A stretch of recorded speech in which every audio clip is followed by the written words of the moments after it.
So here I am, sitting cross-legged on the floor again. Going to show you how to make some paper posies out of vintage pattern paper.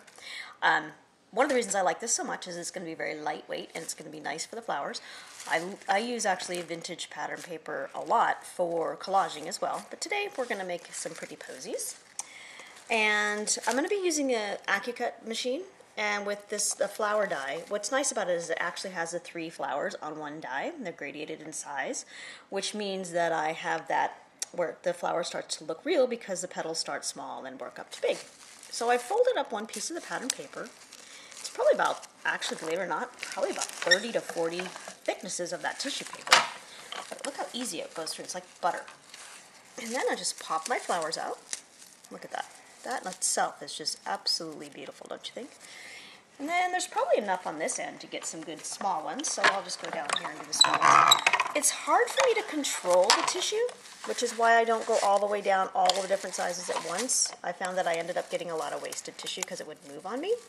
So I just do one flower at a time, but at 30 or 40 of them, it's a pretty good thing. Okay, I'm going to set these aside, and then I'm going to go ahead and show you how to make the posies. So we're going to go ahead and use these beautiful olive green rhinestone brads from IOD. I absolutely love these, especially when you combine them with the actual paper posy, the color of the natural pattern paper. So when I make paper posies, I pick up probably about 3 to 4 sheets of the pattern paper at a time. Just poke it through. You don't need a crocodile, which is fabulous. You can see some of the pieces that didn't work. And I probably, of each size, I think I use anywhere between 6 and 8 of the flowers. And they're so thin that you can just keep building it up on the brads. Now I'm going to move to the medium size. And again, more than one at a time, because otherwise I'll be here all day. So we're going to stack up like 3. I also like to make sure that I kind of spin them. See that they're all spin so the petals kind of go in between each other. Looks like a big fluffy circle.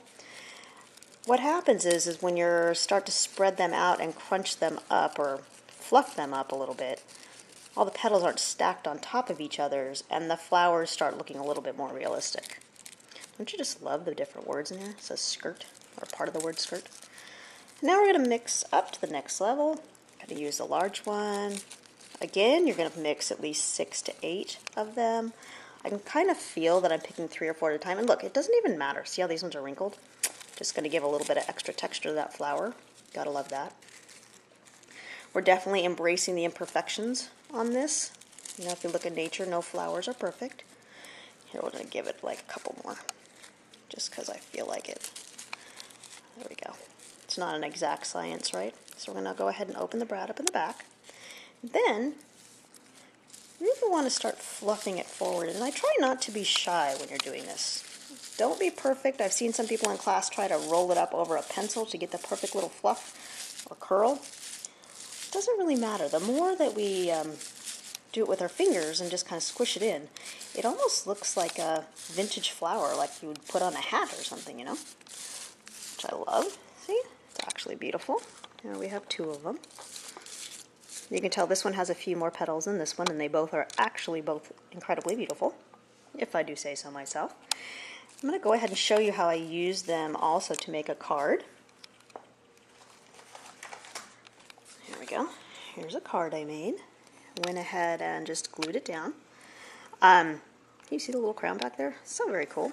Anyway, so this little card is You're My Inspiration, which is actually for all the people that I'm constantly making things for and designing classes for and stuff. It's definitely everybody is my inspiration. So thank you. Hopefully you enjoyed making the little flowers yourself one of these days. And I'll talk to you soon.